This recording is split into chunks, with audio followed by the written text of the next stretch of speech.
Bueno, buenas tardes a todos, a todas. Bienvenidos a este segundo encuentro de la Diplomatura de Extensión, Promotores Ambientales con Perspectiva de Género, Reciclado, Ambiente e Inclusión. Este encuentro es el segundo que hacemos en el marco de la diplomatura, pero también es un encuentro abierto, temática de introducción a la salud colectiva, porque nos parece importante encuadrar los próximos encuentros de la diplomatura en relación a esta temática y sentar también un posicionamiento desde el cual abordamos la diplomatura en este sentido. Para el encuentro de hoy invitamos como docente a Damián Hercovitz, que es director del doctorado en salud colectiva de la Universidad Nacional de la Luz y es investigador del Instituto de Salud Colectiva de la misma universidad. Estamos muy agradecidas por su presencia y nos parece sumamente importante también el vínculo entre las dos facultades, que podamos seguir profundizando también en este sentido, en la construcción de vínculos y de cooperación entre las dos instituciones, así como también lo venimos haciendo con integrantes y referentes de las organizaciones con las cuales realizamos esta diplomatura. También agradecer a Gabriela Guerra, secretaria académica de nuestra facultad, que nos está acompañando hoy en el encuentro, y bueno, la importancia también de tener una autoridad de nuestra facultad en este encuentro. Así que gracias, Gaby, por estar acá. Y bueno, y también después, dos comentarios chiquititos. Si bien este es un encuentro abierto, ahora voy a estar compartiendo por el chat para las personas que están cursando la diplomatura el enlace, así registran la asistencia al encuentro, digamos. Cualquier duda, cualquier comentario que tengan puntual sobre la diplomatura, si quieren después al final del encuentro podemos charlar, o bueno, si no por el mail como nos venimos comunicando hasta ahora. Bueno, ahora por mi parte nada más, para no alargarla mucho más y respetar el tiempo. Damián, gracias por acompañarnos y te doy la palabra para cuando quieras. Bueno, muchísimas gracias. En principio quería agradecerte a vos, Natalia, por la invitación y por supuesto a través tuyo a la Secretaría de Extensión de la Facultad y a todos los participantes por brindarme la posibilidad de compartir este espacio en el marco de la diplomatura, tratando de abordar el tema de la salud colectiva, por lo menos en términos introductorios. No tenemos mucho tiempo y además yo me desacostumbré a dar clases por Zoom. Antes me parecía como habitual y ahora me parece, uy, qué impresión que es esto. Con razón, las clases presenciales estaban buenas. Pero, por otro lado, el Zoom también habilita esta posibilidad, ¿no? Que nosotros tengamos una posibilidad de estar juntos e intercambiar a distancia. Eso es bueno, es la única cuestión que yo rescato de las clases por Zoom. Pero nada como la presencialidad, soy un defensor acérrimo de vernos cara a cara, sobre todo para establecer algún tipo de vínculo pedagógico, que es el fundamento de una clase, de un encuentro, de un intercambio, ¿sí? No solamente lo que yo puedo llegar a decir, sino es mucho más importante lo que ustedes pueden llegar a pensar a partir de lo que yo puedo llegar a decir.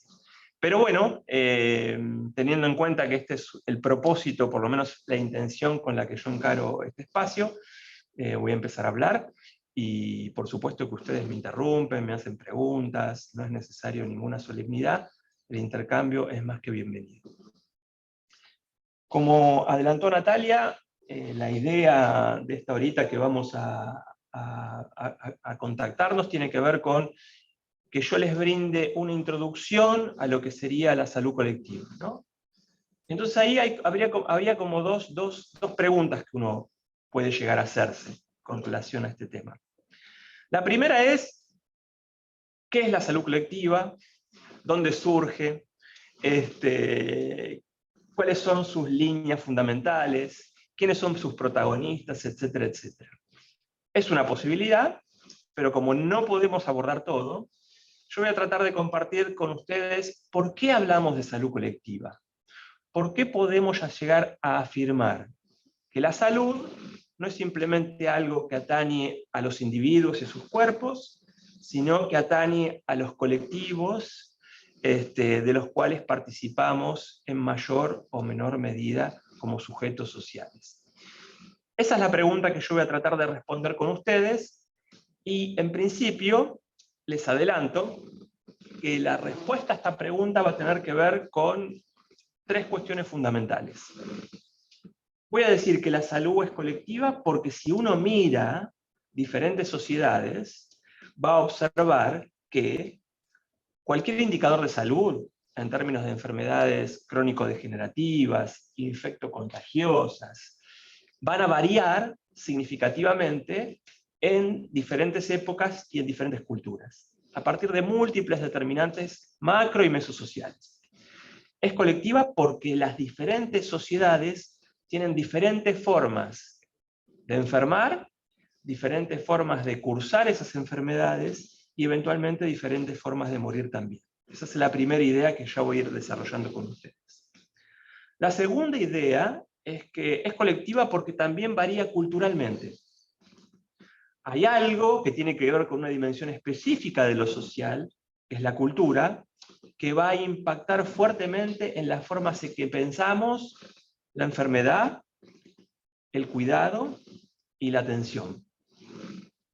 Ese plano bien social va a estar también determinando las formas en que se producen los fenómenos sanitarios. Y el tercer elemento que voy a desarrollar, por lo menos presentar, es que la salud es colectiva porque las respuestas que le damos a los problemas de salud que aquejan a las personas y a los grupos también tienen que ver con formas socialmente construidas de abordarlos. Es decir, las formas de atención, las formas de dar respuesta a los diferentes padecimientos y enfermedades también son de carácter colectivo. Entonces, esos son los tres ejes que yo voy a presentar tratando de responder la pregunta ¿por qué hablamos de salud colectiva? En resumidas cuentas, porque está determinada socialmente, porque está determinada culturalmente, y además porque las formas en que nos organizamos para atender los problemas de salud también son expresión de los colectivos y de las sociedades. En principio, teniendo en cuenta estas tres dimensiones que acabo de mencionar, uno podría decir que lo que llamamos salud colectiva nace por oposición a una concepción biomédica de la salud, la enfermedad y la atención. Lo que llamamos salud colectiva nace por oposición a una concepción biomédica de los fenómenos o de los procesos salud, enfermedad, atención y cuidado. ¿Y qué sería una concepción bien biomédica? Que a veces es la que prima en el sentido común con respecto a esto. Bueno, tiene que ver con lo siguiente. Básicamente que la enfermedad es un fenómeno estrictamente biológico que atañe específicamente al cuerpo de las personas, que su resolución requiere o demanda de saberes especializados, de personas que los portan, profesionales de la salud, y que como consecuencia de eso se establecen vínculos en el marco de la atención fuertemente asimétricos entre personas que demandan algún tipo de asistencia en virtud de un problema de salud biológico que los aqueja, y personas especializadas, trabajadores especializados en virtud de ciertos saberes técnicos, que pueden, a partir de ellos, intervenir sobre ese cuerpo afectado y solucionar eventualmente los problemas de salud que los aquejan, ¿no? Y esto es una visión muy característica, casi de sentido común, y que desde el campo de la salud colectiva va a ser fuertemente cuestionada.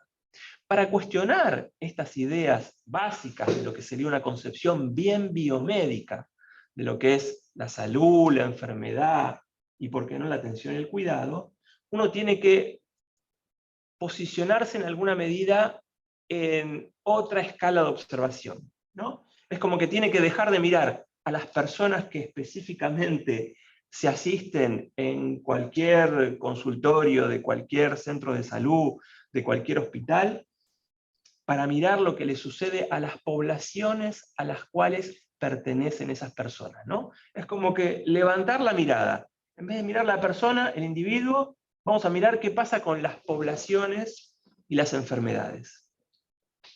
Y ahí, quienes nos ayudan un montón para ver qué les pasa a las poblaciones y a las enfermedades, son los epidemiólogos, ¿no? Porque los epidemiólogos son los que estudian las formas en que se distribuyen las distintas enfermedades entre distintas poblaciones y cómo diversos factores sociales, culturales, están afectando a esas poblaciones para que se produzcan esas enfermedades. Es algo que no lo podemos mirar reduciendo nuestra observación o nuestra escala a lo que le pasa a una persona. Tenemos que mirar lo que le pasa a un conjunto muy grande de personas para observar este plano, este aspecto que compone decisivamente la realidad. Y para ilustrar cómo se expresa este plano, el plano de lo social, en poblaciones, a la hora de ver cómo la gente padece, cómo la gente se enferma en forma diferencial en virtud del grupo al que pertenecen, yo lo que les propongo es compartir algunas tablas, algunos datos provistos por los epidemiólogos, en donde creo, espero, se observa con claridad esta dimensión de lo social a la hora de pensar la salud y la enfermedad. Entonces ahí voy a tener que compartir pantalla, ¿sí? Para que ustedes lo puedan ver. Espero con claridad. Un minuto.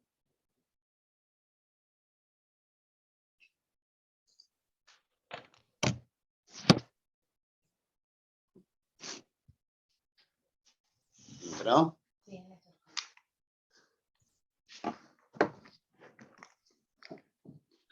No sé, ahí está, si pueden ver ustedes el cuadro que yo estoy viendo. ¿Sí? Sí, se ve. Perfecto. Muy bien. Acá tenemos una tabla que está construida a partir de un estudio epidemiológico. ¿Y qué es lo que nos está diciendo esta tabla? Lo que nos presenta es qué es lo que pasa con la mortalidad infantil. Ustedes saben que la mortalidad infantil es la cantidad de chicos que mueren antes del año, según distintos grupos sociales y zonas en la ciudad de Quito en el año 77. ¿No? Fíjense que acá, en las filas, tenemos distintos grupos sociales. En la primera fila tenemos qué pasa con la mortalidad infantil entre aquellas personas que son empresarios industriales. En la segunda fila tenemos qué pasa con la inmortalidad infantil en virtud de gente que ocupa las capas medias de la sociedad. Y en la tercera fila tenemos qué pasa con la mortalidad infantil entre las personas que son trabajadores manuales. Y en las columnas tenemos diferentes lugares de residencia, es decir, gente que vive en residencias suntuarias, es decir, lugares bien acomodados, gente que vive en residencias medias, gente que vive en residencias populares y gente que vive en asentamientos espontáneos. ¿Ok? Y cada una de estas columnas está dividida entre el número absoluto, la cantidad de muertes efectivas que se produjo en ese grupo, y la tasa. ¿Sí? ¿Qué es la tasa? La cantidad de muertes que se produjeron por cada 100.000 habitantes. ¿Y qué es lo que nos muestra este gráfico, en principio, este cuadro? Que un fenómeno bien biológico, como es la mortalidad de niños antes del año, no se distribuye homogéneamente en diferentes grupos que componen la ciudad de Quito en el año 77. ¿Por qué? Porque si nosotros vemos la primera fila, vemos que más allá del lugar de residencia, entre empresarios e industriales, la mortalidad infantil es igual a 0. ¿Se comprende? No hay mortalidad infantil. Es un grupo social en donde este fenómeno, que atañe decisivamente la vida biológica de los chicos, sencillamente no se produce. Entre quienes ocupan las capas medias, lo que nosotros observamos es que ahí empieza a haber algún tipo de expresión de mortalidad infantil. Una mortalidad infantil que va o tiende a aumentar en la medida en que disminuye la calidad de la vivienda. Y si nosotros vamos a los trabajadores manuales, ¿sí?, que sería en alguna medida el último estrato de la sociedad, vemos que esta mortalidad infantil aumenta aún más. Y por supuesto que tiende a aumentar en virtud de la residencia, tiende a agravarse en virtud de la residencia a la que pertenecen estos conjuntos sociales. Entonces, si yo miro desde el punto de vista individual, uy, un niñito se murió, lo que yo voy a ver es un fenómeno biológico individual. Pero si yo miro una población y veo cómo se distribuye este fenómeno, en este caso la mortalidad infantil, vamos a ver que el grupo de pertenencia, el estrato social al que yo pertenezco, va a agravar significativamente mi vulnerabilidad a padecer este fenómeno. ¿Se comprende? Entonces hay algo, que ahora después vamos a desarrollar un poquito más, que tiene que ver con el grupo de pertenencia que afecta significativamente las formas de morir, en este caso, de los chicos menores de 1 año. ¿Ok? Entonces, primera cuestión, vamos a ir diciendo que los fenómenos de salud, enfermedad y atención son de carácter colectivo porque la pertenencia grupal de cada una de las personas que eventualmente goza de salud o está agraviada en su salud, están determinadas por ese grupo de pertenencia. Les muestro otro cuadrito, que va exactamente en la misma dirección, pero que trata de evidenciar este mismo fenómeno en virtud de el lugar que nosotros ocupamos en los procesos productivos. Acá nos fuimos de Latinoamérica y estamos en Inglaterra y Gales. Esta tablita lo que presenta es el índice de mortalidad promedio por ocupación en Inglaterra y Gales. En las filas, fíjense que cada 2 filas tenemos lo que le pasa a un minero o a un obrero que trabaja en las minas del carbón y a un gerente que ocupa otra posición totalmente diferente en ese proceso de trabajo. En las segundas 2 filas tenemos por un lado qué es lo que le pasa a un obrero de la construcción y por el otro lado qué le pasa a un gerente que se desempeña en ese mismo proceso de trabajo desde otro lugar. Y en las últimas 2 filas lo que tenemos es qué le pasa a un obrero industrial y qué le pasa a un gerente que ocupa otro lugar en el proceso de trabajo diferente. ¿Sí? Eso tenemos en las filas. Y en las columnas lo que tenemos es, en la primera, cuál es el índice de mortalidad por todas las causas. No importa la razón por la que una persona se haya muerto. Y después, en las siguientes 3 columnas, tenemos diferentes causas específicas. En la primera, una enfermedad infectocontagiosa, la tuberculosis. En la segunda, una crónica degenerativa, el cáncer pulmonar. Y en la tercera tenemos una bronquitis, que es otra infectocontagiosa. Entonces, si nosotros vamos a ver cómo se distribuyen todas las causas de muerte, por un lado, y estas causas específicas en virtud del tipo de trabajo que nosotros tenemos, en diferentes áreas, el área de las minas, el área de la construcción y el área de la industria, lo que nosotros volvemos a encontrar es fuertes diferencias entre el tipo de trabajo que las personas desempeñan en las áreas en cuestión, ¿no? Porque fíjense, si nosotros comparamos lo que sucede entre mineros de carbón y gerentes de minas, vamos a tener que, en todas las causas, pero por supuesto en tuberculosis, en cáncer de pulmón y en bronquitis, hay un índice mucho mayor de mortalidad entre los mineros con relación a los gerentes. Y si vamos a lo que sucede entre obreros de la construcción, encontramos diferencias más o menos parecidas. Y si vamos a lo que sucede entre obreros industriales, volvemos a encontrar diferencias similares. Es decir, que el grupo de pertenencia, en este caso, por el tipo de participación en un proceso de trabajo, va a implicar, va a determinar, va a tener consecuencias, diferentes formas de enfermar y eventualmente, una vez enfermos, también diferentes formas de morir. La pertenencia social determina las formas de morbilidad, es decir, las formas de enfermar y las formas de morir.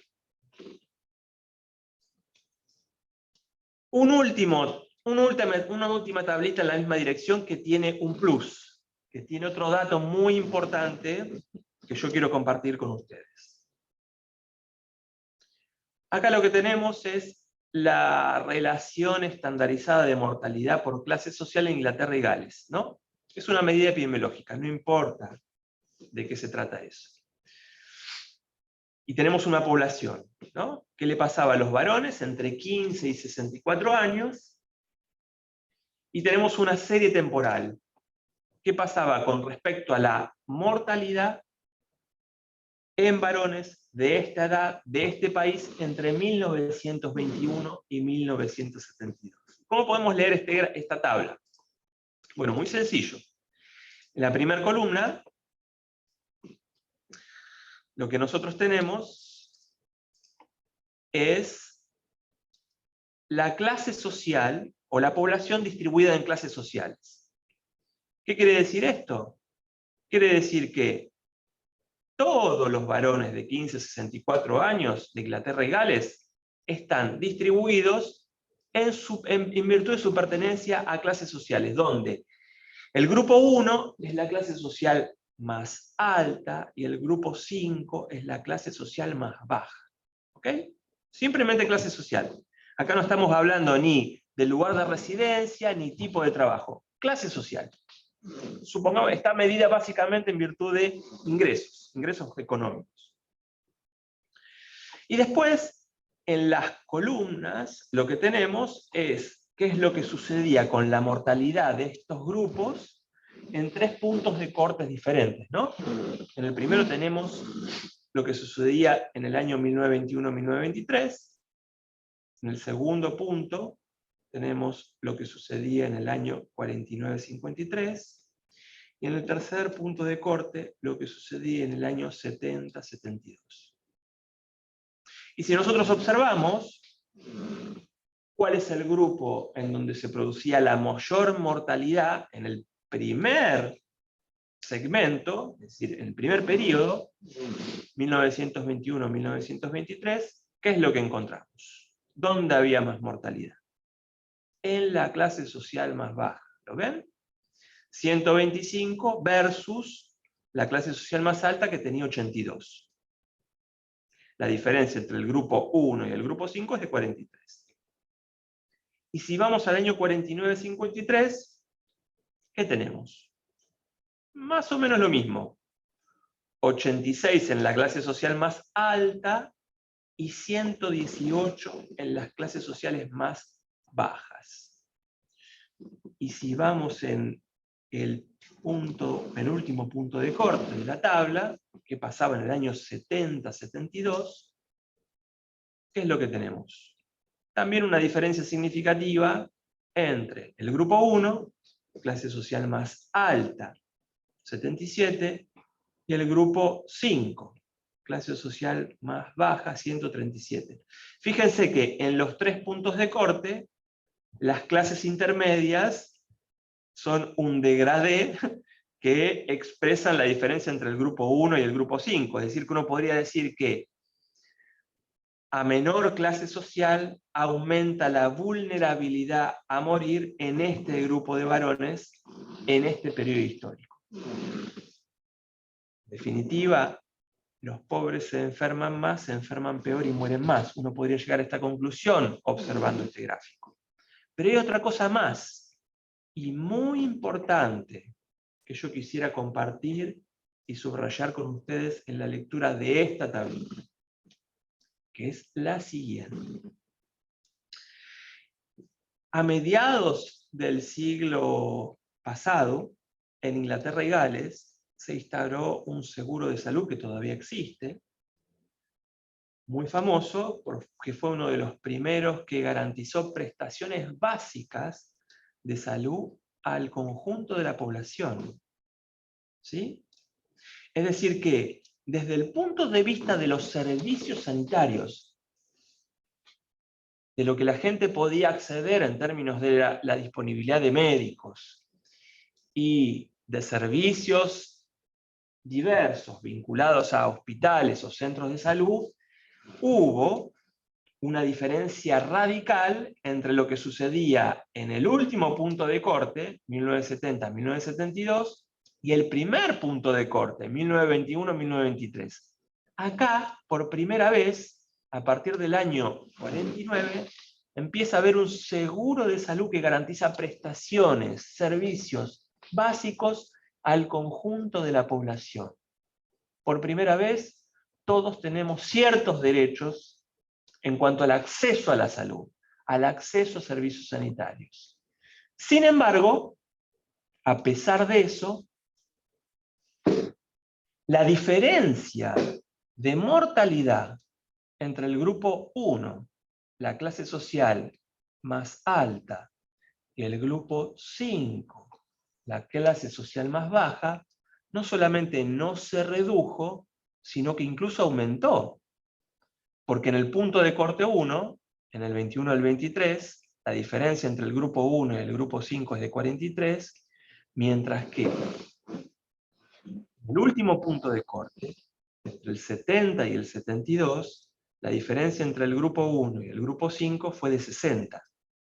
La desigualdad social, en términos de mortalidad, aumentó a pesar de que había, a partir de mediados del siglo XX, un seguro de salud que garantizaba prestaciones básicas a todo el conjunto de la población. ¿Se comprende? Voy a dejar de compartir.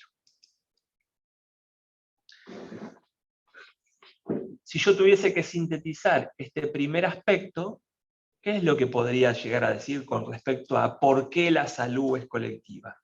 Bueno, es colectiva porque el trabajo que tenemos, el aire que respiramos, el tiempo de descanso que tenemos, la comida que nosotros podemos ingerir, el agua que podemos beber, son determinantes que no están distribuidos homogéneamente en el conjunto de la sociedad y que van a imprimir, van a influenciar decisivamente las formas en que tenemos de enfermar y de morir, incluso en aquellas enfermedades que son de carácter infectocontagiosas, que son las más biologicistas de todas las enfermedades. ¿Se comprende? Y la segunda cuestión muy importante a tener en cuenta es la siguiente, teniendo en consideración lo que señalábamos con respecto a la última tabla. A veces, más salud, si uno lo mira en términos de poblaciones y no de individuos, no tiene que ver con más servicios de salud, sino con mejorar las condiciones de vida de las personas. Y esto es algo muy disruptivo del sentido común, ¿no? Porque cuando en el debate público, generalmente en contextos de elecciones, pero no solamente, tendemos a discutir los candidatos, ocupar diferentes espacios políticos, las personas que interactúan con esos candidatos, discuten y reclaman cómo hacemos para mejorar la salud, lo que se dice en general es, bueno, pongamos más hospitales. ¿De qué tipo? De mayor complejidad. ¿En dónde? A la vuelta de mi casa. Si hacemos eso, vamos a tener más salud. Y yo no sé. Yo no digo que a veces no haya que abrir un hospital, no digo que a veces no haya que poner más médicos, enfermeros, kinesiólogos, nutricionistas, o todos los que ustedes quieran. No digo que no. Lo que sí voy a decir es que, por lo menos, la salud de las personas no depende solamente de eso. Hay experiencias de lo colectivo, que podríamos llamar condiciones de vida, determinantes sociales de la salud, que tienen que ver con la sociedad en que nosotros construimos y que son decisivos, determinantes, insoslayables a la hora de entender por qué enfermamos, cómo nos enfermamos y qué consecuencias tienen las enfermedades en nuestras vidas. ¿Se comprende? Entonces, esa es una primera tesis que yo quería compartir con ustedes. La salud es colectiva porque los modos de vida colectivos que nosotros construimos socialmente son un elemento decisivamente determinante para comprender el fenómeno en cuestión. ¿Hasta ahí vamos bien, más o menos? ¿Se entiende esta idea?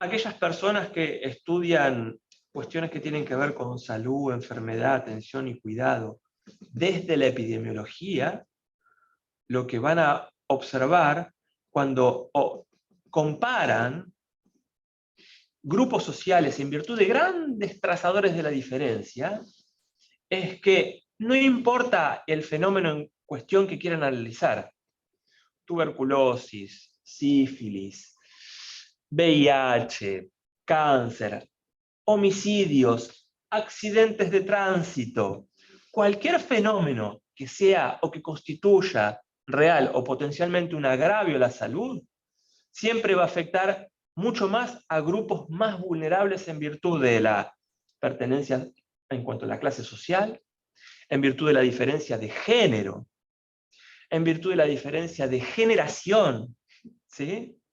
En virtud de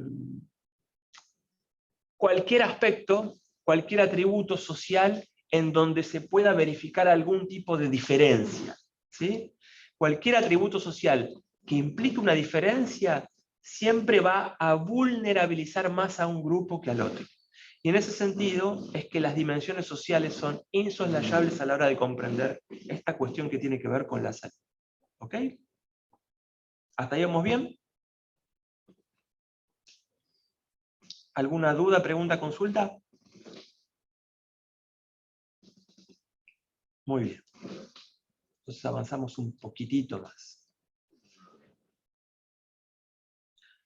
Recién yo les venía diciendo que la salud es colectiva porque el trabajo que tenemos, el aire que respiramos, la comida que comemos, el tiempo de descanso, etcétera, etcétera, van a ser aspectos que no tienen que ver con lo que nosotros elegimos, sino el grupo social al que pertenecemos y que van a determinar.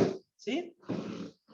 Pero también hay otras cuestiones que no tienen que ver con lo social como una cosa muy macro, muy general, que afecta a los individuos en forma muy particular, sino hay otras cuestiones sociales que son más de alcance más medio, por decirlo de alguna manera, que no tienen que ver con lo social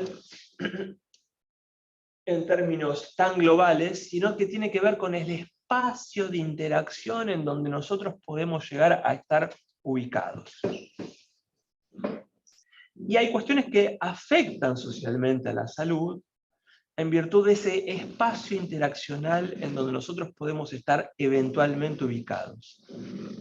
Y esto no lo vemos tanto, o no lo vemos solamente en términos de cómo lo social produce determinantes de las enfermedades y los padecimientos, sino cómo a veces le podemos llegar a dar respuesta a esos padecimientos. Me refiero, por ejemplo, para pensar con ustedes, en una dimensión básica que todos tenemos que desarrollar una vez que nos enfermamos, que tiene que ver con el cuidado de la salud, o el cuidado de las personas que están privadas del goce de su salud a partir de alguna enfermedad o algo que las aqueja, ¿no? Entonces ahí también uno puede llegar a empezar a observar aspectos sociales que son determinantes de las posibilidades que tienen las personas para ejercitar el cuidado de la salud. Y voy a usar una palabrita que quizás alguno de ustedes haya conocido o conozca eventualmente, para dar cuenta de este plano particular, que tiene que ver con el capital social. lo que voy a decir es que a un nivel no tan macro como el que veníamos reflexionando, sino a un nivel más micro, también hay determinaciones sociales que van a ejercer una influencia decisiva en las posibilidades que tienen las personas de ejercer el cuidado allí donde un agravio a la salud se presenta. Ahora, para especificar de qué se trata esta cuestión, tendría que contarles un poquito qué entiendo por capital social. Hay muchas formas de definirlo, pero yo les voy a mencionar una de ellas. Voy a decir que el capital social es algo así como la participación en una red más o menos institucionalizada de vínculos a partir de los cuales circulan bienes materiales y simbólicos en términos de relaciones recíprocas. Es un poco abstracto lo que acabo de decir, pero lo voy a ir llevando a cuestiones más concretas. Lo que quiero decir con capital social, en definitiva, a partir de esta definición que les acabo de dar, es que el capital social es la posibilidad de participar en una red. Y la posibilidad de participar en una red es significativa a la hora de pensar qué recursos cuento para ejercer el cuidado. ¿Y qué es ser o qué es participar en una red? ¿Qué es una red y cómo lo podemos definir? Yo diría que participar en una red es, o la puedo reconocer a partir de la presencia simultánea de 4 propiedades básicas, ¿sí? Por un lado, sentido de pertenencia, ¿no? Si ustedes y yo somos parte de una red, yo tengo que sentir que pertenezco a esta red, ¿sí? Todos somos una red. Yo, si no me siento perteneciente a la red no existe. La segunda cuestión es sentido de reconocimiento. No basta con que yo sienta que pertenezco a esta red, es fundamental que ustedes me digan, sí, vos sos parte de los nuestros, ¿sí? Sentido de pertenencia y de reconocimiento. La tercera propiedad es clave, es fundamental. Lo que voy a decir es que en el marco de esta red, en donde yo me siento parte y ustedes me reconocen como parte, lo que circula en términos de servicios, lo que circula en términos de información, lo que circula en términos de bienes, circula en términos de intercambios recíprocos. Y acá la palabra recíproco, reciprocidad, le vamos a dar un significado particular. Y para darle este significado particular, para poder esclarecer a qué me estoy refiriendo a la hora de pensar un tipo de intercambio recíproco, quiero diferenciarlo del trueque, ¿no? Porque cuando nosotros trocamos algo, cuando establecemos un trueque, lo que nosotros hacemos es cambiar 2 objetos disímiles en el mismo tiempo y en el mismo lugar en general, entre personas, ¿no?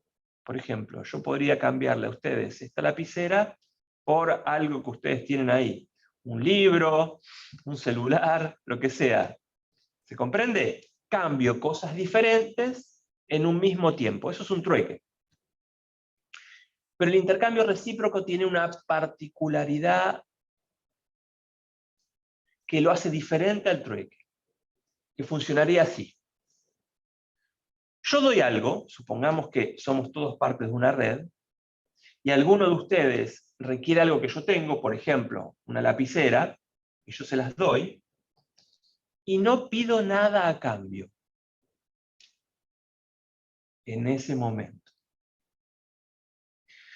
Pero tengo la expectativa de que la persona a quien le ofrecí este bien, o este servicio, o a quien le transmití esta información, o alguna de las personas que componen la red, de la que ella y yo somos parte, cuando yo necesite algo, va a estar ahí para ofrecérmelo. ¿Se comprende la diferencia entre trueque y reciprocidad?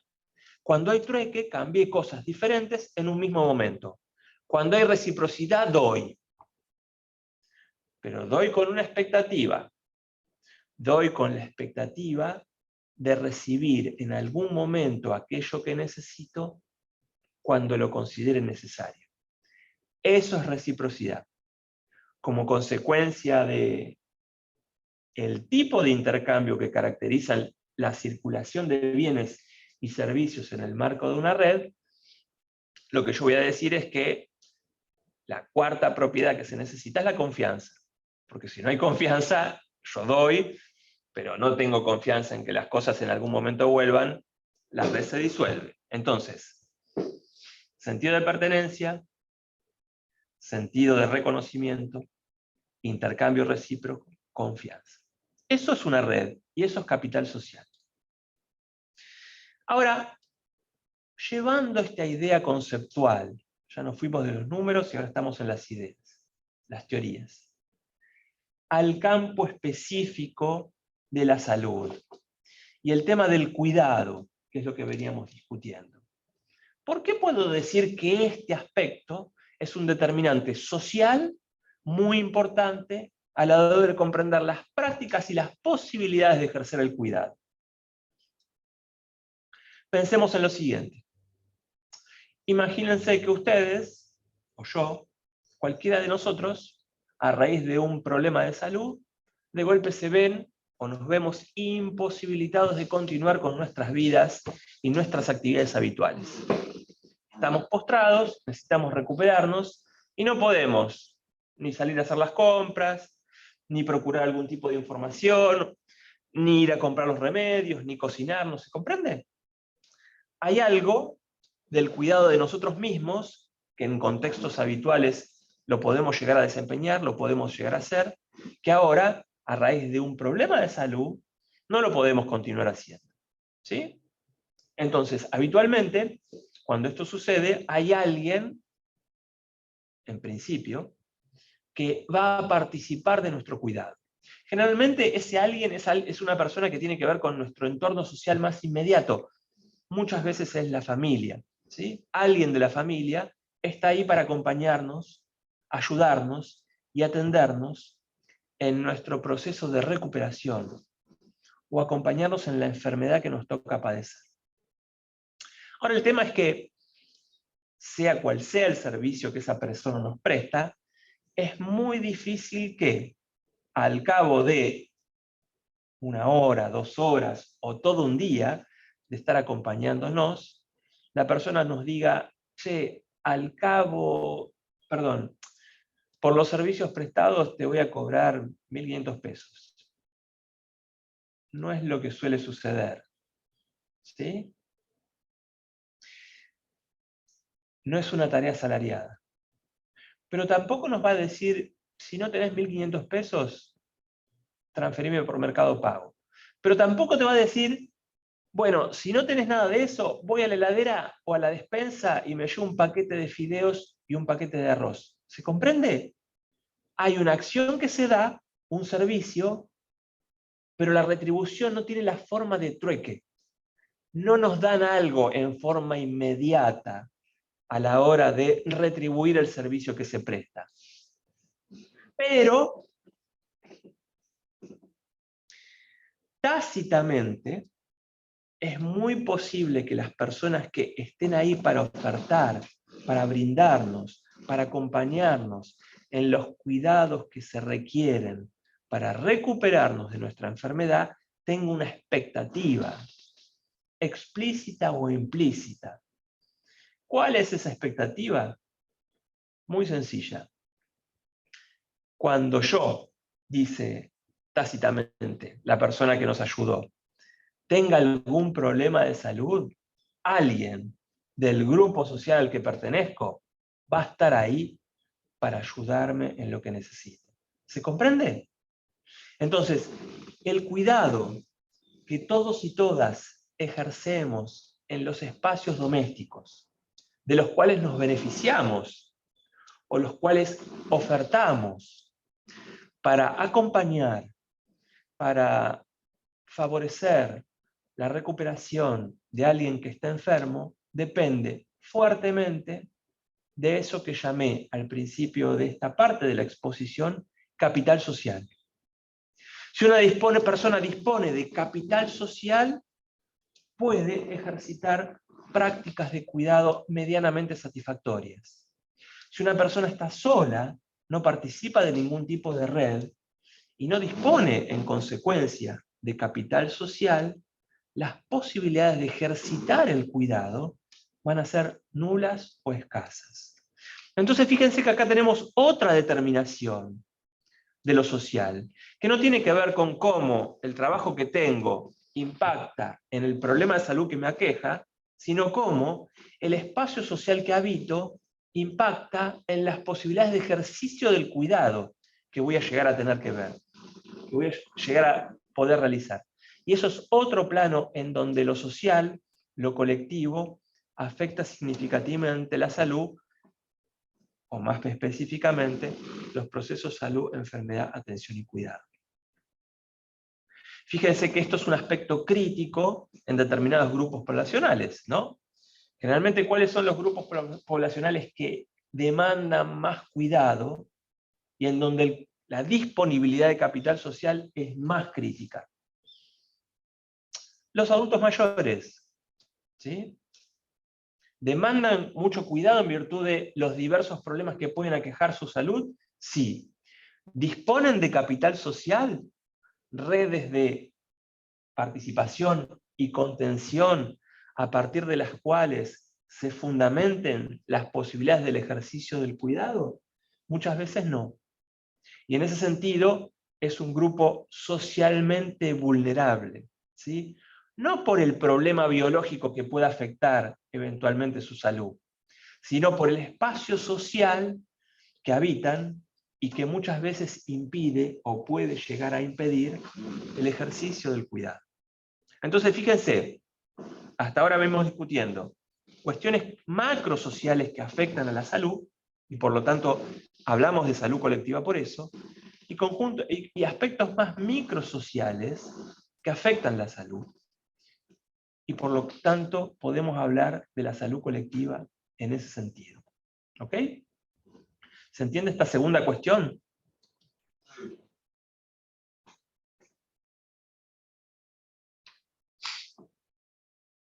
Muy bien. Avanzo un poquito más, entonces. Les dije al principio, miren, la salud es colectiva porque está afectada por cuestiones sociales, macro y micro. Capital social, la clase social a la que pertenezco. Ahora, yo puedo decir también que la salud es colectiva porque está afectada o está determinada fuertemente por otro plano de lo social, más específico tal vez, que es la cultura. ¿Ok? Otra idea, otro concepto, que vamos a tratar de especificar. Como muchas de las palabras que componen el vocabulario común que nosotros utilizamos en el contexto cotidiano, a la hora de pensar, en términos analíticos, la realidad, le tenemos que dar un significado particular, ¿sí? Habitualmente cuando pensamos en la cultura, solemos asociarla a muchas cuestiones, ¿no? Pero una de las más habituales tiene que ver con, no sé, el conjunto de creencias, prácticas, tradiciones que singularizan a un grupo social en particular y que en mayor o menor medida le otorga a ese grupo cierta identidad social, en oposición o indiferencia a otros grupos sociales. Eso es algo, una concepción muy habitual de lo que es cultura, y yo no voy a discutirla acá en este espacio.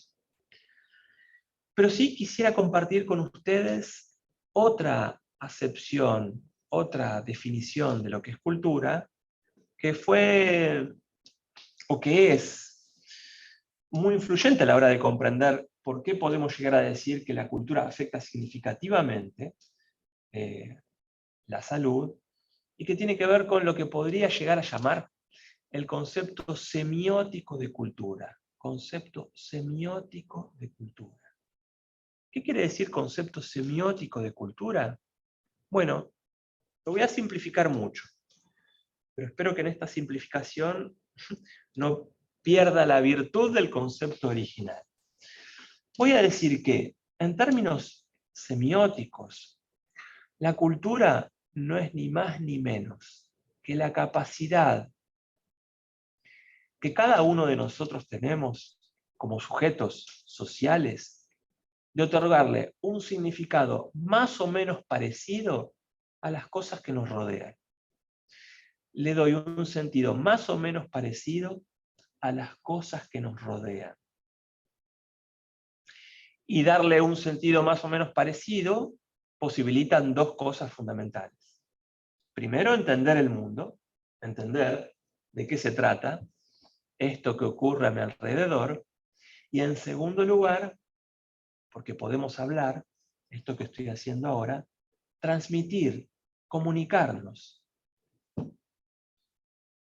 Muy abstracta esta definición, pero déjenme ofrecerles un ejemplo que tal vez pueda ser ilustrativo de a qué me refiero con la importancia que tiene la cultura definida en estos términos a la hora de comprender la salud, la enfermedad y también la atención y el cuidado. ¿Sí?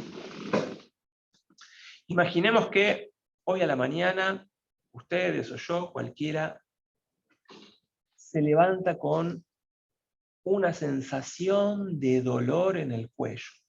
¿Sí? Una sensación de dolor aguda en el cuello.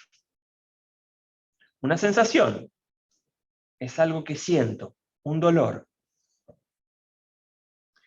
Y como consecuencia de esa sensación, ustedes o yo, cualquiera, empieza a elucubrar. Uy, ¿qué me está pasando? ¿Qué es lo que tengo? Debe ser algo grave. Tal vez tenga cáncer. Tal vez hay algo que me está pasando y que me va a conducir al fin de mi vida. Tengo que salir a la guardia rápidamente, corriendo ya, inmediatamente, para que me atiendan de esto que es el fin de mi existencia. ¿Se comprende? Fíjense lo que hizo esa persona imaginaria. Sintió algo, una sensación corporal, e inmediatamente empezó a darle sentido. Construyó una representación, una idea sobre lo que le está pasando. Podría haber construido otra idea totalmente diferente. Podría haber dicho, uy, che, qué cagada, tengo una contractura, me voy a tomar un ibuprofeno y sigo con mi idea como si nada hubiese pasado. El dolor, la sensación corporal es igual entre el caso 1 y el caso 2. La misma sensación. Lo que cambió en forma radical es el sentido que la persona le dio a lo que le está pasando. Y ese sentido que nosotros le damos a lo que nos está pasando no es una invención personal, no es una creación de nuestra propia subjetividad. Cuando yo digo, tengo un cáncer terminal, o digo, tengo una contractura, lo que estoy haciendo en el momento en el que enuncio, en el momento en que digo, es proyectar un sentido culturalmente construido sobre la sensación de malestar que aqueja mi cuerpo. ¿Se comprende la idea? Si la cultura no es ni más ni menos que el conjunto de significados que me permiten darle sentido a lo que nos está pasando y comunicarlo a los demás a partir del lenguaje, yo tengo que decir que la propia identificación de lo que me está pasando es un hecho cultural. ¿Por qué? Porque yo digo, me está pasando esto. Tengo una contractura o tengo una enfermedad terminal. Y además de darle sentido, lo puedo comunicar a otros. ¿Sí? llego a la guardia del hospital y digo desesperadamente, tengo una enfermedad terminal. ¿Se comprende? Si nosotros llevamos esta misma idea de la enfermedad y la atención como práctica cultural, el sentido que le atribuimos a las cosas, vamos a ver que cada vez que hay un evento de salud, hay una práctica cultural que está involucrada. No sé, imaginemos que las mujeres que reivindican, desde el feminismo, una crítica radical, reivindican la posibilidad de parir en forma humanizada, a partir de una crítica radical a las formas más biomédicas del parir. ¿Qué están haciendo esas personas? Están proyectando un significado cultural sobre el parto. Están diciendo, yo no quiero parir en términos biomédicos, donde pierda totalmente el control de mi cuerpo y pierda totalmente la posibilidad de vivenciar el proceso del parir tal como yo quiero. Lo que yo quiero hacer es parir teniendo una experiencia diferente. Es decir, proyectan sobre ese acto alguna idea cultural y en virtud de la posibilidad de comunicar esa idea cultural, introducen potencialmente modificaciones sobre el proceso de atención. Entonces ahí tenemos otra idea, otro aspecto central, que tiene que ver con el impacto de la cultura en las formas de enfermar, en las formas de designar las enfermedades, en las formas de representarnos, las formas en que queremos ser atendidos a partir de diferentes eventos. Entonces hay algo que tiene que ver con lo colectivo, que ya no es cómo afecta a lo social, macro y micro, las formas de enfermar, sino cómo nos representamos, qué es la enfermedad, qué es la salud y qué es la atención, y que tiene que ver con un plano estrictamente cultural. ¿Sí? Hay algo, se me ocurre ahora otro ejemplo, quizás es un ejemplo que tiene que ver con la salud, pero no la salud en términos estrictamente biológicos, aunque también tiene una importancia lo biológico, pero quizás que pueda llegar a ser esclarecedor de este aspecto, ¿no? Para que vean cómo la cultura, la representación que tenemos socialmente de lo que pasa, es constitutiva del campo de la salud. Imaginemos por un momento que ustedes y yo somos docentes de una escuela primaria, ¿sí?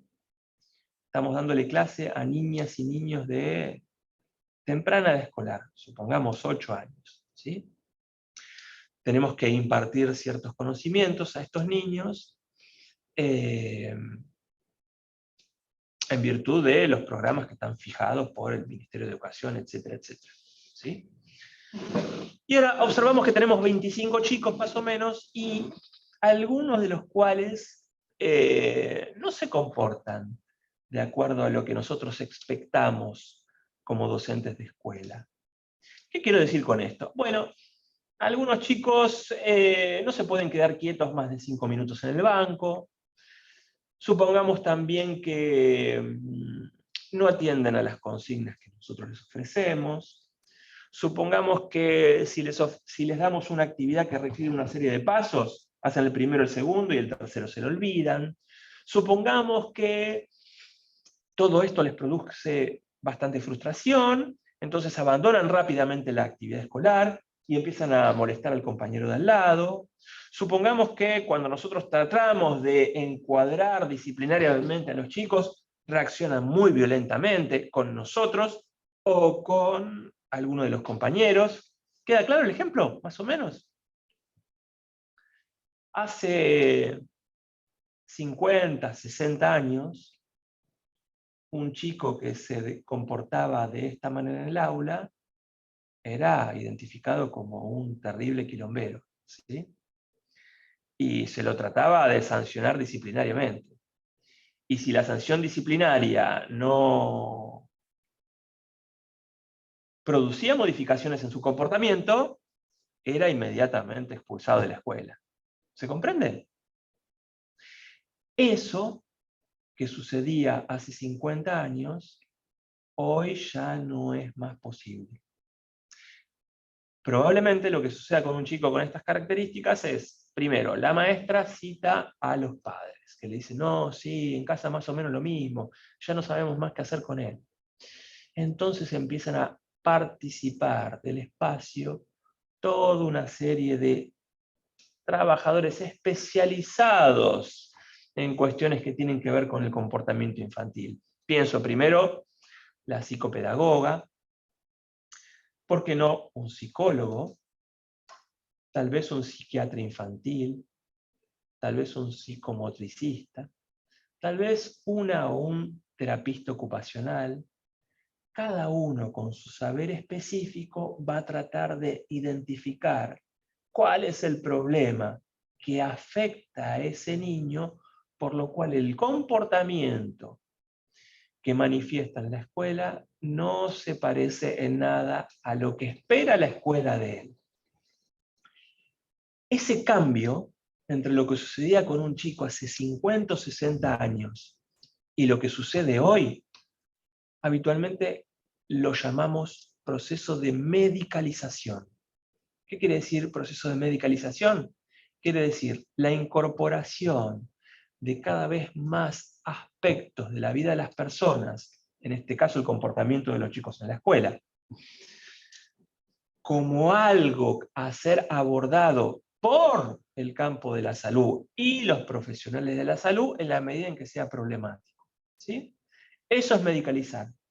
Pero fíjense que en la medicalización hay algo social que es muy importante y que cambió, que es la representación que tenemos, el significado, la representación cultural que tenemos sobre ese comportamiento.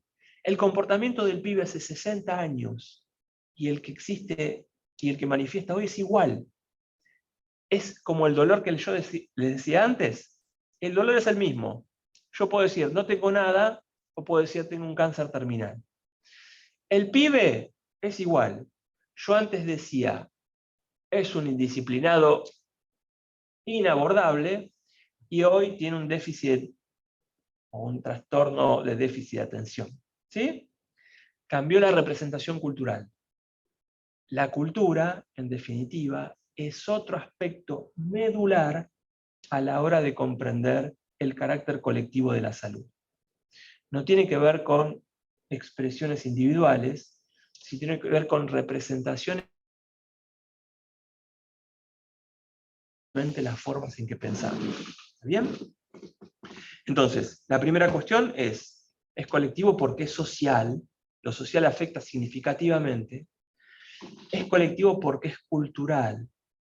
La cultura nos permite reconocer los problemas de salud, nombrarlos de determinada manera y construir eventualmente formas de abordar esos problemas de salud en términos también colectivos.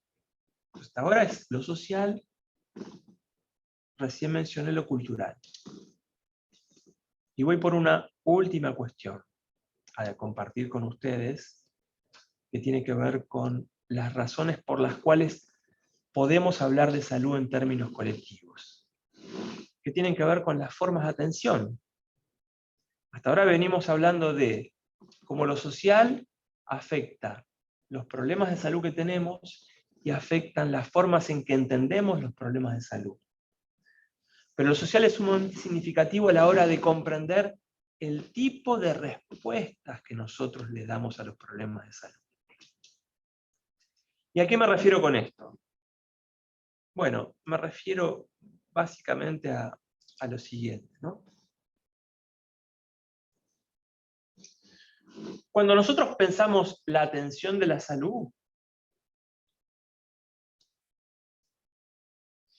tenemos ideas o experiencias de lo que es la atención, pero a veces no necesariamente tenemos conceptos que nos permitan delimitar con claridad de qué hablamos cuando hablamos de atención de la salud, ¿no? Entonces acá, para definir una posible versión de un concepto de lo que es atención de la salud, voy a recurrir a un antropólogo argentino radicado en México hace mucho tiempo, que se llama Eduardo Menéndez, y que en uno de sus múltiples textos define lo que es atención de la salud más o menos así. Él dice: atención de la salud es toda actividad colectiva, una actividad colectiva, un conjunto de personas participan de ella, que tiene como propósito la identificación, la prevención, el acompañamiento, la cura, el alivio de cualquier forma de padecimiento en términos intencionales, ¿sí? Eso es lo que podría ser una definición muy genérica de lo que es atención de la salud, ¿no? Ahora fíjense que si uno hace una definición así de genérica como la que yo acabo de brindarles a ustedes, la que acabo de compartir con ustedes, y yo pienso, ¿qué tipo de prácticas, qué es lo que la gente hace a la hora de encarnar, de expresar, de materializar ese concepto de atención frente a cualquier tipo de padecimiento? Lo que nosotros vamos a ver que en nuestra sociedad hay diferentes formas de organizar la atención, ¿sí? Yo les menciono algunas. Todas están presentes con mayor o menor énfasis en cualquier clase y en cualquier grupo social. Una primera manifestación, una primera definición, tiene que ver con lo que podríamos llamar la atención más biomédica. ¿Cuál es la atención más biomédica? Bueno, la atención más biomédica es aquella que se manifiesta primariamente en hospitales o en centros de salud. Es una atención en donde la concepción de la salud está restringida a lo biológico, en donde hay una serie de conocimientos técnicos que se despliegan para solucionar los problemas, en donde hay trabajadores especializados en el dominio de esos conocimientos técnicos para solucionar los problemas de salud. Y en donde la participación de los sujetos de atención, de los usuarios, suele ser muy baja o nula, ¿sí? Eso sería una atención biomédica. Pero la atención biomédica no es la única forma de atención que existe o que coexiste en el mundo social que nos toca habitar, ¿no? Hay formas de atención que tienen que ver con medicinas populares o tradicionales, ¿sí? Aquellas que tienen que ver con prácticas consuetudinarias de ciertos grupos sociales en determinados espacios, a partir de los cuales se identifica y se interviene sobre distintos tipos de padecimientos. Hay otras formas de atención que tienen que ver con medicinas alternativas, es decir, con tradiciones socioculturales, pero que no son propias de nuestro espacio social, sino que son importadas de otros lugares. También hay formas de atención que tienen que ver con la autoayuda, ¿no? ¿Y qué es una atención que tiene que ver con la autoayuda? Bueno, la podemos definir así.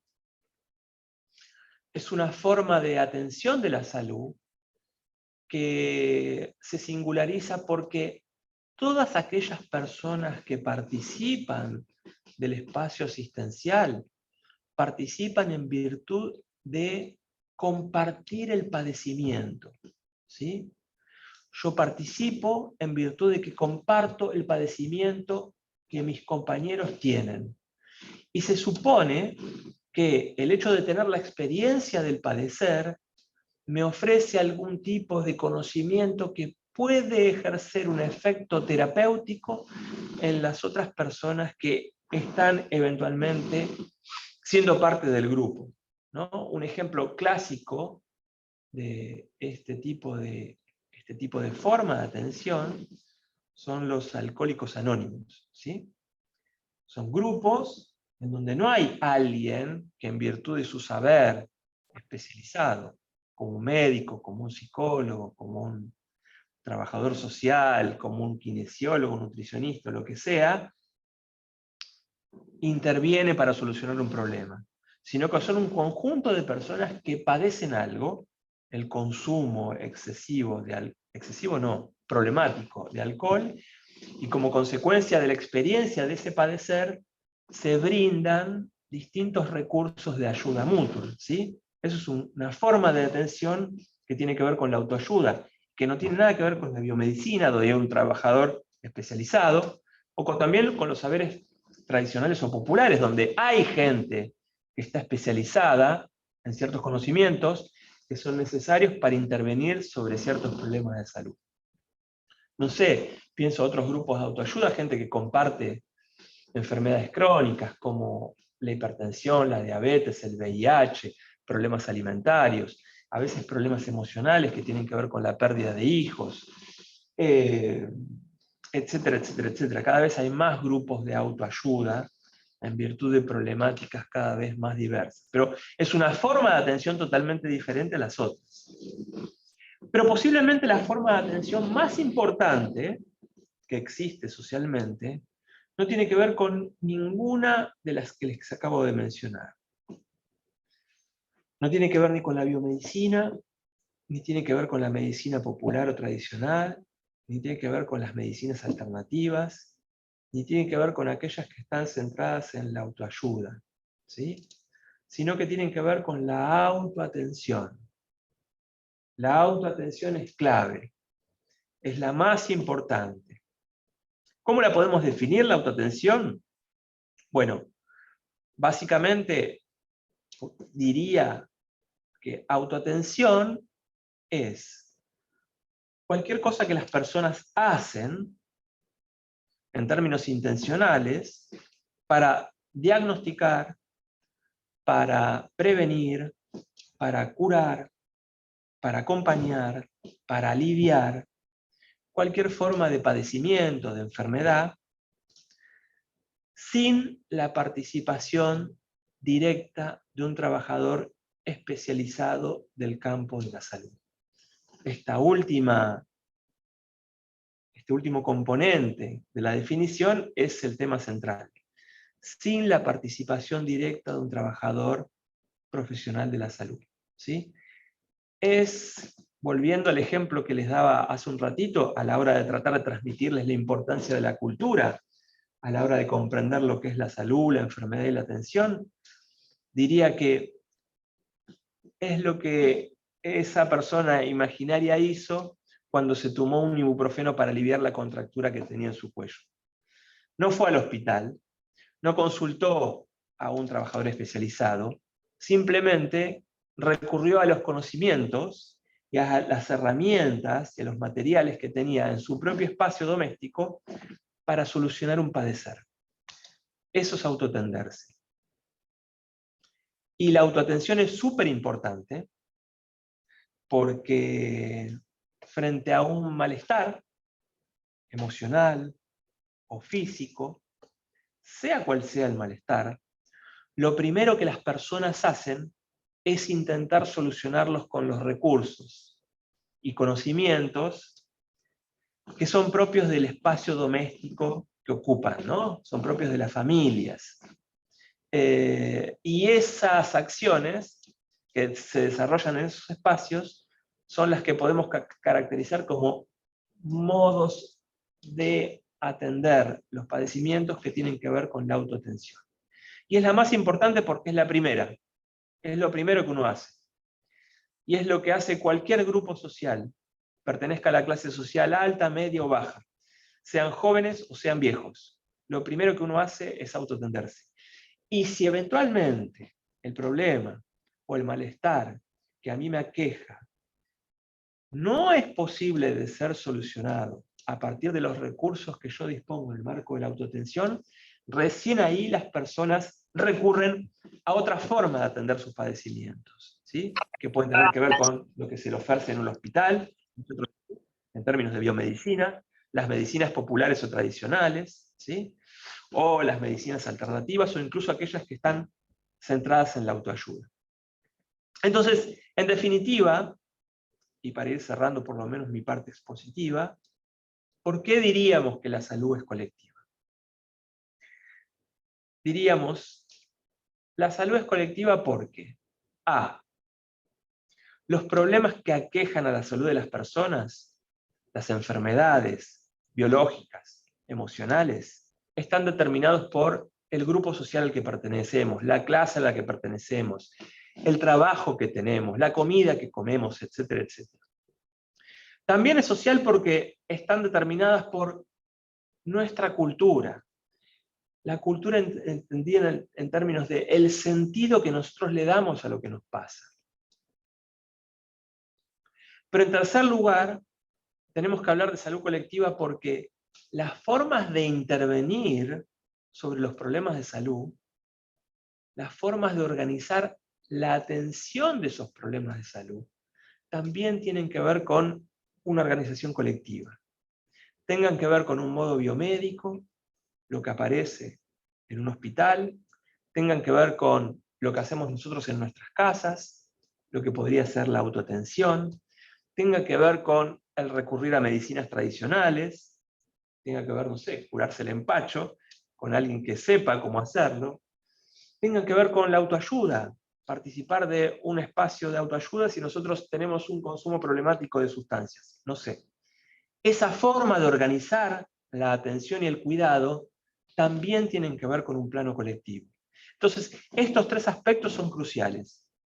Y cuando pensamos la salud en términos colectivos atendiendo a estos tres aspectos, nosotros vamos a encontrar con que en este espacio de la salud colectiva, quienes participamos y quienes pensamos la salud colectiva, no son solamente médicos, no son solamente nutricionistas, no son solamente kinesiólogos, sino antropólogos, sociólogos, trabajadores sociales, epidemiólogos, etcétera, etcétera. Pero además de esto, y con esta última cuestión sí ya voy cerrando, la salud es colectiva porque también es una construcción social.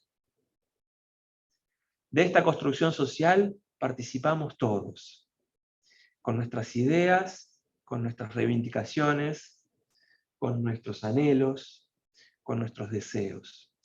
No solamente porque pensamos en términos colectivos, sino porque actuamos en términos colectivos. La salud colectiva es también colectiva porque es parte de un movimiento social en el que más o menos estamos involucrados. Entonces, todas estas dimensiones son las que permiten, en alguna medida, responder a la primera pregunta con la que yo me abría la exposición. ¿Por qué la salud no es un hecho biológico individual, sino también un hecho sociocultural y colectivo? Quienes creemos que esta segunda cuestión es fundamental, tratamos de expandir y difundir estas ideas.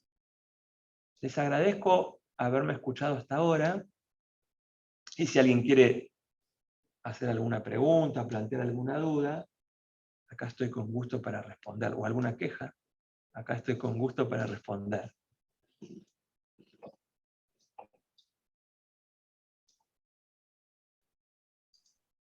Muchas gracias, Damián, súper claro e interesante. También abro estos minutitos que nos quedan si alguien quiere hacer un comentario, alguna pregunta o algo que quiera reflexionar antes del cierre. Súper interesante, me parece todo el planteo y creo que nos queda como el trabajo en los próximos encuentros para seguir profundizando de esta idea de que la salud colectiva, bueno, cómo se relaciona con todo lo que vamos a seguir trabajando de las problemáticas socioambientales, de la economía popular y el trabajo que realizan recuperadores urbanos, y cómo en cada encuentro poder ir retomando esto. Como decía al principio, es el posicionamiento desde el cual queremos trabajar. Pensamos a la salud como un hecho social y colectivo, y nos parecía importante, desde las personas que pensamos y proponemos esta diplomatura, arrancar por acá, para seguir después profundizando todos los demás encuentros. Así que bueno, quien quiera tomar la palabra, si les parece en estos minutitos, habilitamos como un espacio de intercambios.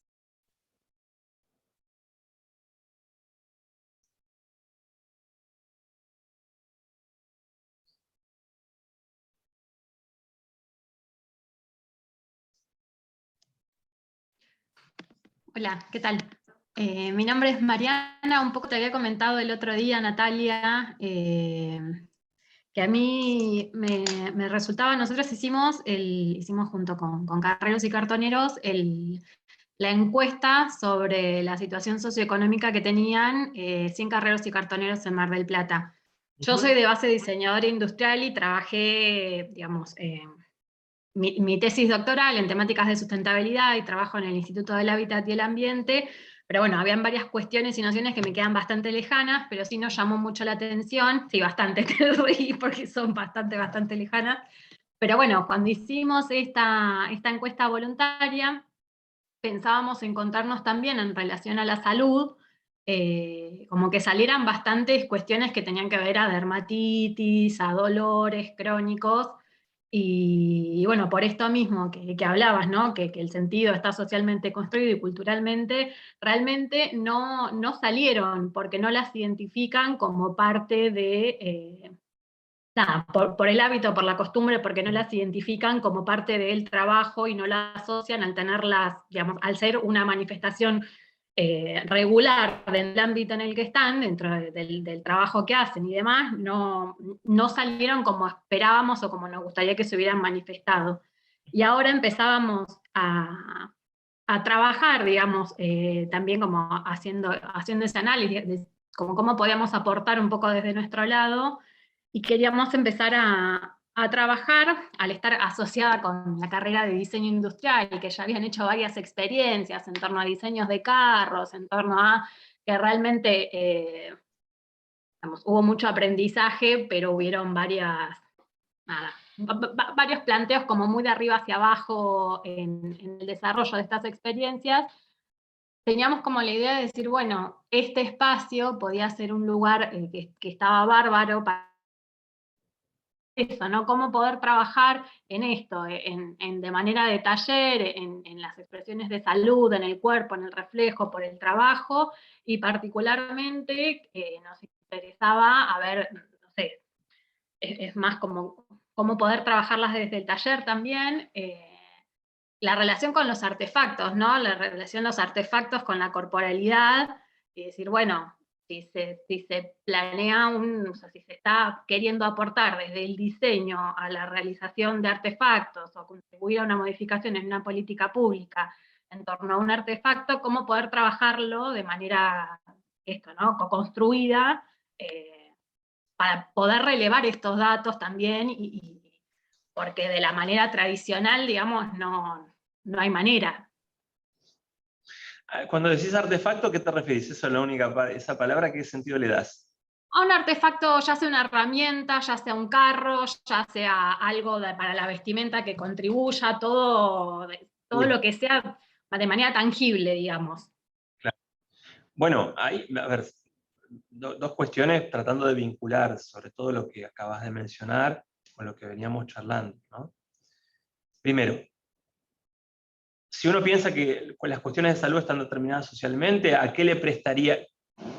Le prestaría atención a muchas cuestiones en el ejemplo que estás dando, pero una primera cuestión que yo le prestaría atención es a lo que podríamos llamar proceso de trabajo. ¿Sí? Yo tengo que leer el proceso de trabajo de cualquier persona, no específicamente de grupos de recuperadores urbanos, de cualquier persona, de nosotros también. Pero tratar de identificar en ese proceso de trabajo cuáles son los elementos, circunstancias, tiempos, movimientos o artefactos que implican potencialmente mayores agravios a la salud de las personas que participan directamente de esos procesos de trabajo. ¿Sí? Entonces, una lectura básica es identificar el proceso de trabajo en términos de todo, de tiempo de trabajo, de esfuerzo físico, ¿no? Para ver cuáles son los patrones de desgaste que pueden estar vinculados. Y en términos de el tipo de artefacto que están involucrados en el proceso de trabajo, ¿no? La conjunción de eso me va a permitir tener una lectura de cuáles son las vulnerabilidades específicas que tienen quienes participan del proceso de trabajo a padecer diferentes cuestiones, ¿sí?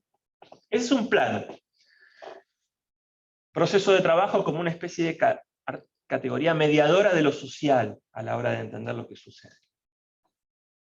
Pero en el ejemplo que vos dabas también me parece que hay otro plano, tal vez más difícil de trabajar, si vos querés, que es el plano de la cultura, La cultura entendida como lo veníamos desarrollando, ¿no? Qué sé yo, hay investigaciones, existen de términos inmemoriales, que dicen que frente a un mismo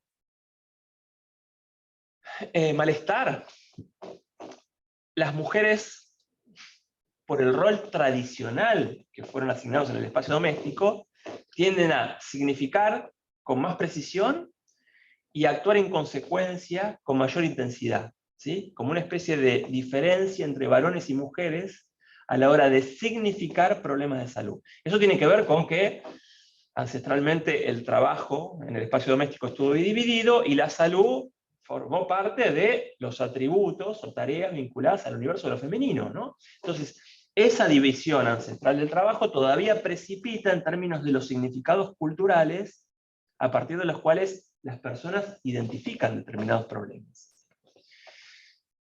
La segunda cuestión, recién hablaba de diferencias de género, ¿sí? Pero con respecto al mismo problema, diferencias de clase. Frente a un mismo malestar, es mucho menos probable que una persona de clases sociales más bajas lo identifique y actúe en consecuencia que una persona de clases sociales más altas. ¿Se comprende? Es el mismo malestar. Lo que cambia es el sentido atribuido a ese malestar. Entonces ese es un plano también, tiene su explicación esto, no es que sucede porque sí también, pero es un plano súper determinante en el ejemplo que, fíjate cómo aparecen en cuestiones sociales, procesos de trabajo, cuestiones culturales, el sentido que la gente le da a eso que le está pasando. Ahora, la pregunta no es cómo se describe un significado cultural, sino cómo se lo trabaja, ¿no? Eso es un poco, me parece, como lo interesante en el problema, en el tema que estás planteando. Y ahí habría que, primero te diría, esto es artesanal. No hay receta que diga yo te paso ahora la receta, larga o chica, y vos vas ahí, aplicás. No, porque somos sujetos humanos. Los sujetos no nos diagnosticamos a partir de las recetas. Pero sí te diría algunas claves para repensar eso. Diría, sí, la cultura es la forma en que nos representamos el mundo, ¿sí? Pero la cultura nunca está fija, se cambia continuamente. Y se cambia a partir de dos cuestiones. Una es el diálogo. Dialogar con un otro afecta a las representaciones culturales que me constituyen y se cambia a partir de las prácticas. Lo que yo hago con un otro, o en soledad, impactan en las representaciones culturales que tengo sobre lo que hago. Entonces ahí, esas dos cuestiones, diálogo y práctica, es lo que a mí me parece que puede ser una puerta de entrada a un trabajo sobre todas estas cuestiones que son centrales a la hora de ver cómo determinado grupo, por la pertenencia social, por la pertenencia cultural, por el proceso de trabajo, puede ser afectado en términos de su salud, ¿sí? Entonces, una es, pensemos el proceso de trabajo. La otra es, dialoguemos sobre lo que nos pasa con respecto a esto. Fíjate que utilizo la palabra diálogo, que me parece mucho más potente que una encuesta de relevamiento, ¿no? Fíjense los problemas que nosotros tenemos. Pues no te da. No te da. ¿Por qué no te da? Porque justamente entre el relevamiento, el instrumento de relevamiento y la experiencia de la gente, hay algo que está atravesando en la cultura, la dimensión cultural.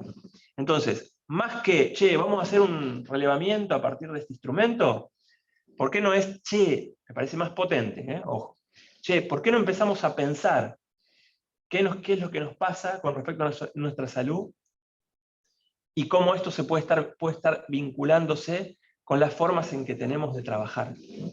Eso me parece como más potente, en términos de llevar un plano más analítico a algo que tiene que ver más con la intervención, con la transformación del mundo. Después es artesanal todo, no hay receta. Bien, buenísimo, clarísimo, muchas gracias. Gracias, Mariana. Bueno, no sé si alguien más quiere hacer algún comentario, una pregunta. Yo la verdad, Damián, que bueno, me encantó escucharte, me llevo un montón de cuestiones para pensar. Yo soy terapista ocupacional. Cuando hablabas entre lo que preguntaba Mariana de su trabajo y vos hablabas del proceso de trabajo, bueno, viste que nosotros, entre una de las cosas que hacemos como terapistas es evaluar los procesos de trabajo y de cuánto hay a veces y que por ahí nos cuesta todavía en los procesos de formación transmitir la importancia esta de dialogar, ¿no? El diálogo con el otro y la posibilidad de escuchar, ¿no? Durante todo el tiempo que te estuve escuchando en la exposición decía, yo trabajé en salud hasta, bueno, el 6 de diciembre que asumí acá en la gestión y coordinaba un centro de salud, y la experiencia o el desafío que se me presentó y que tuve como en mi gestión, en la coordinación, tuvo que ver con esto, es decir, con la posibilidad de poder escuchar, ¿no? De hablar con el otro, dialogar con el otro, y no creer que mi saber, ¿no? O el saber que tenía el equipo era el que era lo que bastaba para dar una respuesta. O sea, muchas veces muchas no, la mayoría de las veces las respuestas las encontramos en aquellos procesos que nos dimos de diálogo con los grupos con los cuales estábamos trabajando. Así que la verdad que te agradezco muchísimo en la exposición, tu trabajo, tu apertura para traernos a cada uno de nosotros tu saber, ¿no? No, bueno, al contrario, gracias a vos y bueno, y coincido, sí. Los que venimos, los que estamos en la universidad cometemos ese pecado de pensar que nuestros saberes. Yo no digo que nuestro saber haya que negarlo, no es que no soy antiuniversitario, pero hay que ponerlo a jugar, porque si no, no sirve para, no sirve para mucho. Hay que ponerlo a jugar No, por eso, es con otros, siempre es con otros, es con otros. Yo que trabajo, breve anécdota, yo que trabajo en atención, ¿no? Una de las cosas que me preocupan y pienso siempre es cómo la gente es atendida, ¿no? Y es muy interesante porque en el marco de la atención más biomédica, que es lo que sucede en los hospitales, uno de los problemas principales, que es un perjuicio para los usuarios, pero también para los trabajadores, es que hay uno solo que tiene el saber y que controla el proceso de trabajo, que es el trabajador profesional de la salud. Y el resto es un objeto inerte en el marco de eso. Bueno, eso genera toda una serie de problemas para los usuarios, pero también para los trabajadores, ¿no? Porque cuando uno no abre la posibilidad del diálogo con un otro,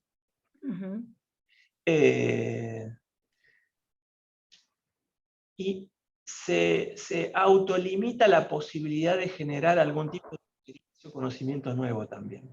Y me parece que por eso esta cuestión del diálogo y la interacción no solamente es bueno para el otro, que es partícipe, que se siente partícipe, sino para nosotros, que nos damos la posibilidad de que algo nuevo suceda. Entonces esa es una cuestión que es muy importante en atención de la salud es importante, en educación es importante. Pero en proyectos como los que ustedes me mencionan así muy brevemente, creo que también, ¿no? Gracias, Javi. Ahí Juan Lucio aporta por el chat que casi un objeto de atención más que un sujeto. Sí, tal cual. La biomedicina nos pone en ese lugar, pero bueno, no solamente la biomedicina, algunas prácticas pedagógicas también. Hoy acá con el Zoom me mata, pero bueno, si pudiéramos mostrar presencialmente hubiese hecho alguna cosa un poquito más diferente. Bueno, algunos mensajes de agradecimiento por tu tiempo y por la presentación también, así que gracias. Y bueno, para ir cerrando, recordarles que el lunes que viene tenemos el próximo encuentro, va a ser a las 4 de la tarde, ¿sí? Solamente por este lunes fue a las 5.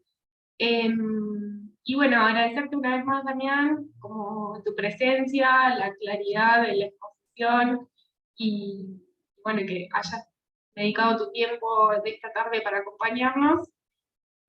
Vuelvo a decir que nos parece sumamente importante arrancar desde acá, arrancar de pensar a la salud como una cuestión colectiva para seguir profundizando en los demás temas que nos vienen ahora en el marco de la diplomatura.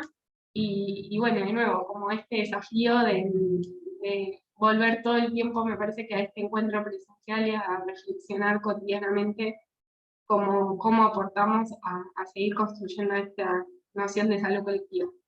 Así que bueno, muchas gracias. Damián, si querés decirme algunas palabras como para cerrar, ya terminamos.